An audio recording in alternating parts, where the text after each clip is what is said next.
In the peaceful town of Temecula, California, known for its serenity and healing, a horrifying crime has shaken the entire community. A 19-year-old young man, a 65-year-old witch bride, and a bizarre marriage that ended in a shocking crime. What really happened behind the doors of that luxurious house? How did a young man's musical dreams turn into a bloody tragedy? Join us as we uncover the dark secrets hidden behind this case.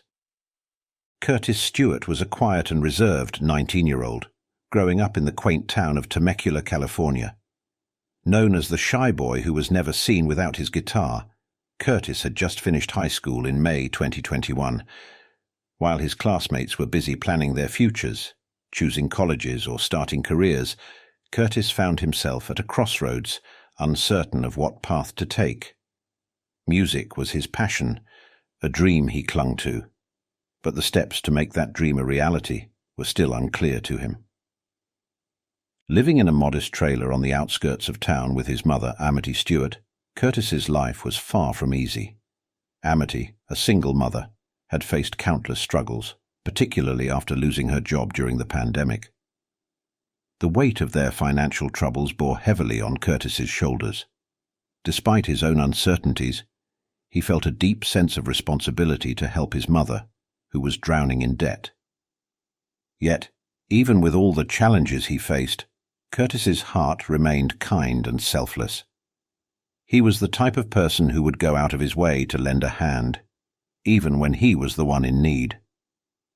But as fate would have it, Curtis's life took a bewildering turn in the days before his death. Just a week earlier, he had entered into a peculiar marriage with Layla Russell, a 65-year-old retired heiress with a penchant for the extravagant. Layla, who had been married multiple times before, demanded nothing less than a lavish wedding. The ceremony, held at a luxurious resort in nearby Temecula, was dripping with opulence, gourmet food, designer decor, and a custom-made wedding dress. Amidst all the grandeur, however, Curtis seemed like a lost soul. His unease was palpable, his nervousness evident to anyone who looked closely. It was as if he knew he didn't belong in the world he had suddenly found himself in, surrounded by wealth and luxury that starkly contrasted with the simplicity of his life. The news of Curtis Stewart's sudden marriage to 65-year-old Layla Russell left those who knew him in utter disbelief. This shy, introverted young man, barely out of high school, had seemingly leaped into a life that was completely foreign to his gentle nature. The drastic decision puzzled everyone, and whispers of speculation quickly spread. Was Curtis driven by desperation, trying to alleviate his mother's financial burdens? Or was he, in his vulnerability, being manipulated by someone far more cunning? Curtis's relationship with Layla, or Layla as she was known, wasn't just unusual because of their considerable age difference. Layla was notorious for her demanding and controlling personality. Her life, marked by wealth and privilege, was often punctuated by tantrums whenever things didn't go her way. For Curtis, this was a world he had never imagined stepping into, and he found himself increasingly overwhelmed by her erratic behavior. Despite his growing unease, Curtis confided in his mother, Amity, about the doubts gnawing at him. But Amity, seeing this marriage as a possible escape from their financial troubles, encouraged him to stay, urging him to hold on. Torn between his mother's wishes and the creeping discomfort in his new life, Curtis felt trapped in a situation that seemed to offer no escape. As the days passed, Curtis's once bright dreams of becoming a musician faded into the background, overshadowed by the chaos of his new reality. He withdrew from his friends, isolated in the luxurious but lonely world he now inhabited with Layla. The future that once held promise now seemed bleak and unattainable. He was a young man adrift, struggling to find his place in a life that no longer made sense to him. Then, on the morning of October 8, 2021, the tranquil town of Temecula was rocked by a grim discovery that would unravel the fragile threads of Curtis's life. It was 8:30 a.m. when 82-year-old Alicia Scott, a longtime neighbor, set out for her daily walk. As she passed by the stately home of Layla Russell Stewart, something felt off. The usually immaculate house had its curtains drawn, and the front door was slightly ajar, a stark contrast to the meticulous order Layla was known for. Concerned, Elysia approached the house, calling out as she neared, but was met with silence. With a sense of foreboding, she hesitantly stepped inside. The first thing that hit her was a strong, acrid smell that hung heavy in the air. Then she saw him, Curtis Stewart, lying lifeless on the living room floor, slumped against the couch. Around him were scattered several empty pill bottles, all bearing the names of prescription medications.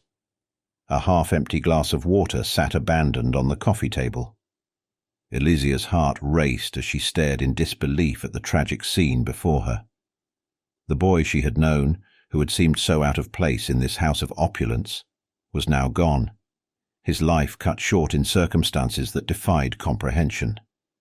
Fighting back the shock, she fumbled for her phone, dialing 911 with trembling hands, her voice breaking as she relayed the chilling discovery.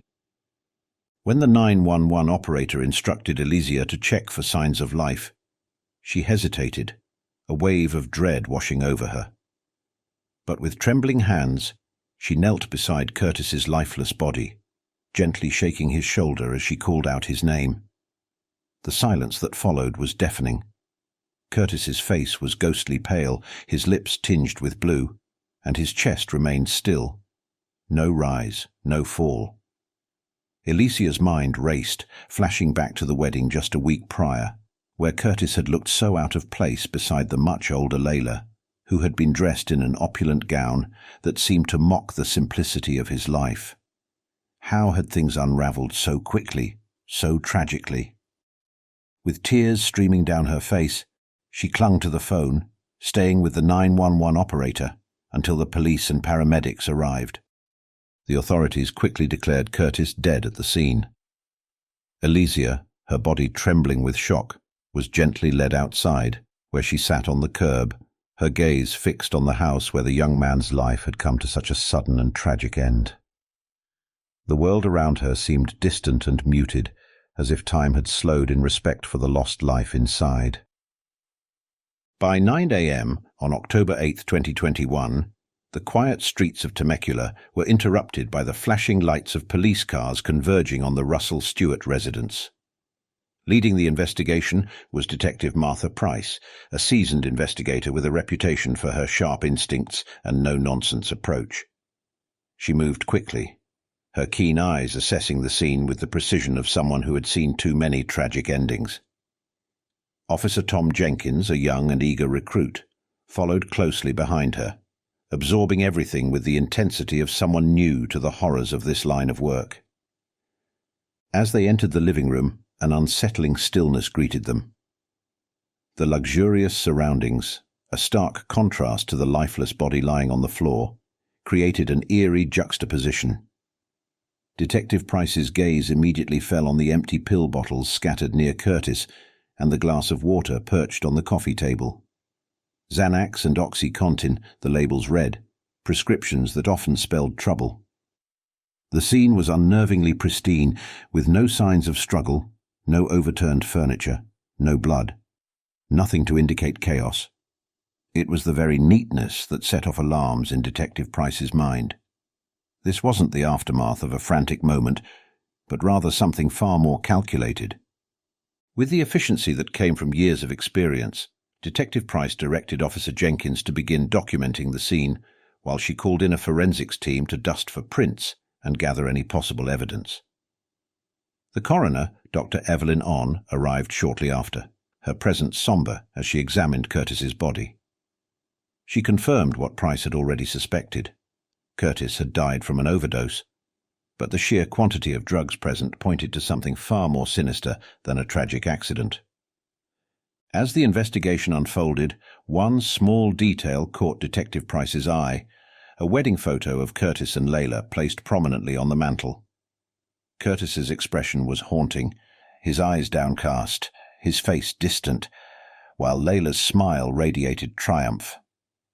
It was a subtle but telling sign, a glimpse into a household where happiness was an illusion and the shadows of darker truths loomed large.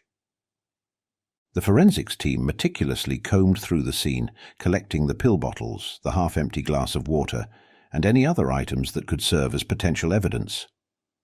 They even noted the faint lingering scent of perfume in the air, a familiar fragrance to Detective Martha Price, who recognized it instantly as Chanel No. 5, Layla Russell Stewart's signature scent. As the team wrapped up their work, Detective Price's unease grew. This was no ordinary overdose. The evidence hinted at something far more sinister, and she knew the investigation was only scratching the surface. As the probe into Curtis Stewart's death deepened, all signs began pointing to one obvious suspect, Layla Russell Stewart, Curtis's 65-year-old wife. Layla, or Layla as she was known in Temecula, was infamous for her lavish lifestyle and domineering personality. Born into wealth, she had been married several times, each union ending in a bitter divorce. Her obsession with maintaining her youth had earned her a reputation for being difficult, particularly when things didn't go her way. Known as a Bridezilla of the highest order, Layla demanded perfection from everyone around her, and was not shy about throwing tantrums to get it. When Detective Price and Officer Tom Jenkins arrived at Layla's sprawling estate later that afternoon, they found her lounging by the pool, mere feet from where her husband had died just hours earlier. Dressed in a designer caftan, oversized sunglasses shielding her eyes, she sipped on a mimosa, flipping through the latest issue of Vogue as if it were just another day in paradise. The scene was jarring, to say the least. Despite the tragedy that had unfolded, Layla appeared disturbingly calm, her indifference palpable. Layla greeted the officers with a polished smile, but Detective Price couldn't help but notice that it didn't reach her eyes. When questioned about the events leading up to Curtis's death, Layla recounted the previous night with unsettling nonchalance. She claimed she had gone to bed early, leaving Curtis in the living room to play his computer games. When she awoke the next morning and didn't see him in bed, she assumed he had fallen asleep on the couch. Her reaction to Curtis's death was oddly detached. She expressed mild surprise and a vague sadness, as if she had just learned that a distant acquaintance's pet had passed away. Throughout the interrogation, Layla maintained a consistent story, yet her lack of genuine emotion only fueled Detective Price's suspicions. Layla was cooperative, but her answers felt rehearsed, as if she had carefully crafted her responses. When asked about the pill bottles found at the scene, she explained that Curtis had been under significant stress and had been prescribed medication to help him cope. She insisted that she had no idea he might overdose, and suggested that perhaps he had taken too many pills in a moment of despair. However, Detective Price's keen instincts told her there was more to Layla's story than she was letting on. Several inconsistencies began to emerge. For instance, Layla had mentioned that Curtis was playing video games the night before, yet the TV was off when Elysia Scott discovered the body. Furthermore, the bed in the master bedroom remained untouched, raising the possibility that Layla hadn't gone to bed at all. These details, though subtle, hinted at deeper secrets lurking beneath the surface. Despite these suspicions, without concrete evidence, the police were unable to detain Layla. Her alibi, while somewhat shaky, seemed plausible enough to hold up. Yet, as the interrogation concluded, Detective Price couldn't shake the feeling that this glamorous, composed woman knew far more about Curtis's death than she was revealing. The investigation, it seemed, was far from over, and the answers Detective Price sought were buried in the very shadows that Layla was so carefully casting. With Layla Russell Stewart still under suspicion, the police shifted their focus to a second suspect, Amity Stewart, Curtis's mother. Amity, at 49, was a woman whose life had been a relentless string of hardships and poor decisions, each one seeming to compound the last. Drowning in debt and desperate for a way out, Amity had turned to selling prescription drugs under the table, a secret she had managed to keep from most, but not all. Detective Martha Price, well aware of Amity's troubled past and multiple arrests, suspected that Amity's desperation might have played a key role in pushing Curtis into his ill-fated marriage with Layla.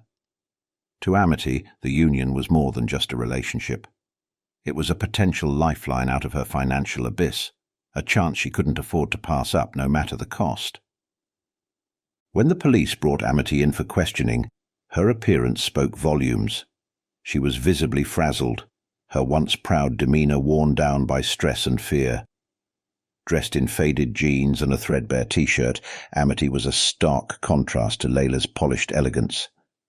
Her hands shook as she nervously lit a cigarette, a habit she had recently picked up again, and her voice wavered as she answered the detective's probing questions. Amity admitted that she had encouraged Curtis to marry Layla, painting the marriage as an opportunity he couldn't refuse.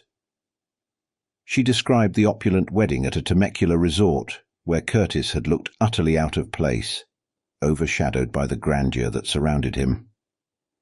Amity insisted she only wanted the best for her son, believing that Layla could provide them both with the financial stability she had never been able to offer. But when the interrogation shifted to the drugs found at the scene, Amity's demeanor changed. She became defensive, denying any knowledge of the massive quantity of pills. She insisted that Curtis must have procured them on his own, from some unknown source. However, Detective Price wasn't buying it. Amity's financial struggles, her illicit activities, and her desperate desire to secure her future all pointed toward her possible involvement. As the pressure mounted, Amity's story began to unravel. She contradicted herself, first claiming she hadn't seen Curtis in days, then later admitting she had visited him the night before his death. Her erratic behavior and inconsistent statements only deepened the detective's suspicions. Despite her denials, Amity's connection to the drugs and her clear motive to ensure Curtis's marriage worked made her a prime suspect in Detective Price's eyes. She knew Amity was cunning, capable of doing whatever it took to protect herself, even if it meant sacrificing her own son. Yet, as the interrogation drew to a close, while the truth seemed closer, crucial pieces of the puzzle were still missing. With both Layla and Amity under scrutiny, the police turned their attention to a third suspect, Hubert Russell, Layla's ex-husband. At 70, Hubert was a wealthy real estate mogul known for his ruthlessness, both in business and in his personal life. His latest venture, developing retirement communities across California, had further expanded his already vast empire. His marriage to Layla had ended just months before she married Curtis, and the divorce had been anything but amicable, becoming the talk of California's elite social circles. Layla had walked away with a significant chunk of Hubert's fortune, leaving him seething with anger and humiliation. The timing of her marriage to Curtis, a much younger man, was salt in an already festering wound, fueling Hubert's jealousy and resentment and making him a prime suspect. When Detective Price and Officer Tom Jenkins arrived at Hubert's sprawling estate, they found him in his home office, surrounded by legal documents and architectural plans. Hubert greeted them with a firm handshake, his demeanor composed and controlled. Unlike Amity, who had been visibly shaken, Hubert exuded a calm confidence, almost as if he had been expecting their visit. During the interrogation, Hubert was cooperative, but every word he spoke seemed carefully calculated. He acknowledged his anger over Layla's new marriage, calling it a slap in my bleeping face. Yet, he firmly denied any involvement in Curtis's death, claiming he had distanced himself from both Layla and Curtis since their bitter divorce. When pressed about his whereabouts on the night of Curtis's death, Hubert offered a solid alibi. He had been at a business dinner in Phoenix, surrounded by potential investors. High-profile attendees could vouch for his presence, making it challenging for the police to poke holes in his story. Despite Hubert's apparent cooperation, Detective Price couldn't shake the feeling that something was off. His demeanor was almost too composed, as if he had rehearsed every answer. The fact that witnesses had seen him arguing with Layla just days before Curtis's death only fueled the detective's suspicions. The confrontation at a local country club had reportedly turned heated, with Hubert telling Layla she would regret their divorce. While the police lacked the concrete evidence needed to arrest him, Hubert's possible motive, jealousy and revenge, kept him under intense scrutiny. Detective Price knew the investigation was far from over. The truth was buried deeper than it appeared. Then, on October 15, 2021, just as the case seemed to be losing momentum, a breakthrough arrived. It was a cool, sunny afternoon when Officer Tom Jenkins burst into the station, holding a sealed envelope delivered anonymously that morning. Inside was a USB drive containing explosive evidence, a series of text messages between Layla Russell Stewart and an unknown contact, dated just days before Curtis's death.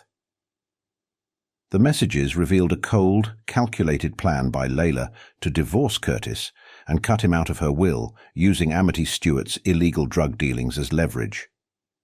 Layla's frustration with Curtis's sullen demeanor and lackluster performance as her husband was palpable.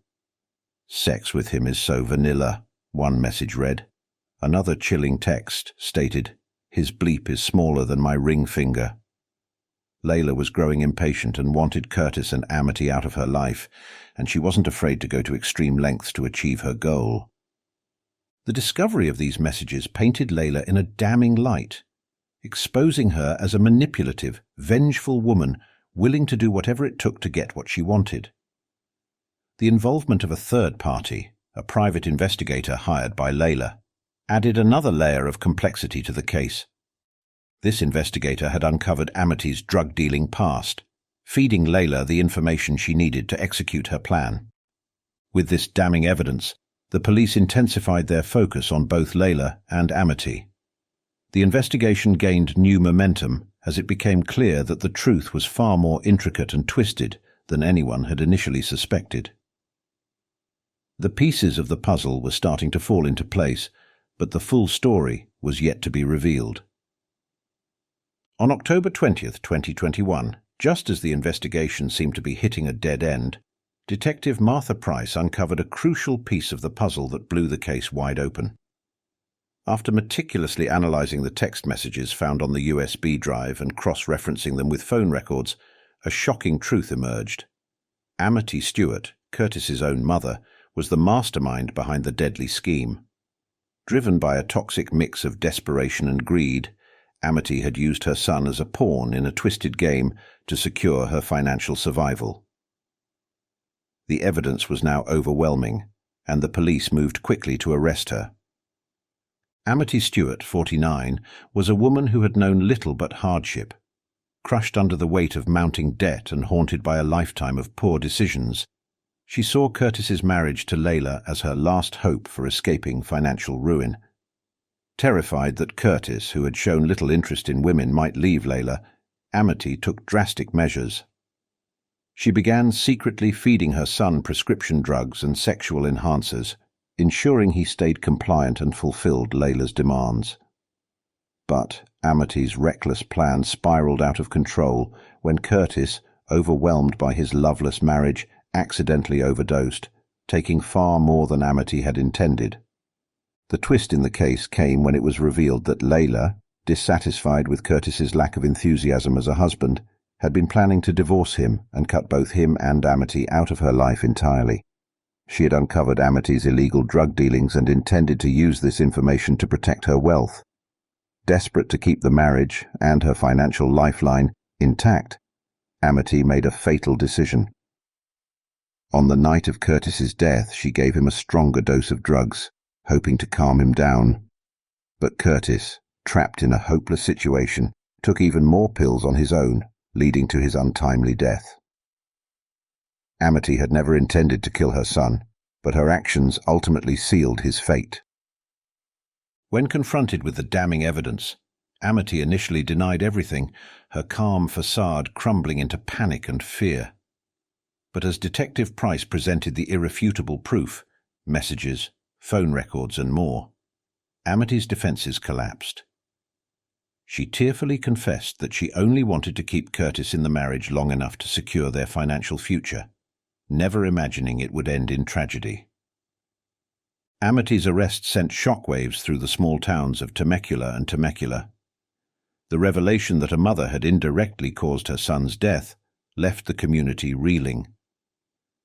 The bizarre circumstances of the marriage had already unsettled many, but this dark turn of events brought a new level of disbelief and sorrow. As Amity was led away in handcuffs, she appeared numb, struggling to comprehend the full weight of her actions. Curtis's family, shattered by grief, faced the painful reality that their loved one was gone, and that his mother was responsible. This arrest closed a dark chapter in Temecula's history, yet the pain and trauma would linger long after. When Amity Stewart's trial began in December 2022, the courtroom overflowed with reporters eager to capture every shocking detail. Assistant District Attorney Donald Walsh, 42, painted Amity as a manipulative, desperate woman who had placed her own financial needs above the life of her son. He built a compelling case, pointing to the text messages, phone records, and Amity's own confession as undeniable evidence of her guilt. The defense, led by Public Defender Hazel White, 28, sought to portray Amity as a mother driven to a terrible mistake by her dire circumstances. White, known for her compassionate approach, argued that Amity had never intended to kill Curtis. She highlighted Amity's financial struggles and the immense pressure she was under, framing Curtis's death as a tragic accident rather than premeditated murder. White appealed to the jury's sense of empathy, urging them to consider the difficult choices Amity faced and the devastating consequences that followed. Throughout the trial, Curtis's family endured the proceedings in silent agony. The betrayal by his own mother had shattered their family, and their anguish was visible in every tear-streaked face. The prosecution presented a compelling case, but the defense's plea for leniency seemed to resonate with some members of the jury. On December 15, 2022, the jury returned with their verdict. Amity Stewart was found guilty of involuntary manslaughter. While they acknowledged that her actions had directly led to Curtis's death, they believed there was insufficient evidence to prove she had intended to kill him. The courtroom held its breath as the verdict was read, but Amity remained stoic, her expression blank, as if she had already resigned herself to her fate. The judge sentenced her to 10 years in prison, with the possibility of parole after 5 years. The sentence sparked mixed reactions. Some felt it was too lenient, considering the devastating loss of Curtis's life, while others saw it as fair, given Amity's desperate circumstances. For Curtis's family, however, the verdict brought little solace. They were left grappling with the harrowing truth that their beloved son had been taken from them by the very person who should have protected him. The town of Temecula, too, was left reeling, forced to confront the disturbing reality that greed and desperation can drive even the closest bonds to unimaginable acts. In the months following Amity's sentencing, the case continued to cast a long shadow over the Temecula community. The trial had left an indelible mark on all those involved, from the grieving Stewart family to the town's residents.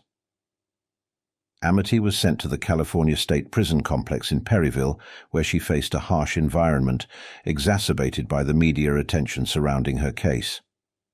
Inside, she became a target of gossip and scorn from fellow inmates with limited access to rehabilitation programs.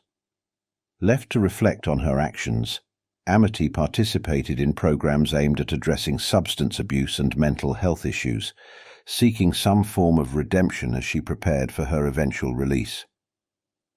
Meanwhile, life in Temecula slowly returned to a semblance of normalcy. A memorial for Curtis was held in a local park, drawing friends, family, and residents who wished to honor his memory. The event, featuring live music and heartfelt speeches, served as a somber reminder of a young life tragically cut short, and allowed the community to come together in collective grief and support. The case of Curtis Stewart is a heartbreaking reminder of the devastating consequences that desperation and greed can bring. When poor decisions and financial pressures turn love into betrayal, we see how every action can lead to unimaginable outcomes. From this tragedy, We learn that honesty and proper support are key to protecting loved ones from life's dangerous pitfalls. Always hold on to your morals, and don't let difficult circumstances cloud your conscience. If you have any thoughts on this case, please leave a comment below. Don't forget to like the video and subscribe to our channel for more stories like this.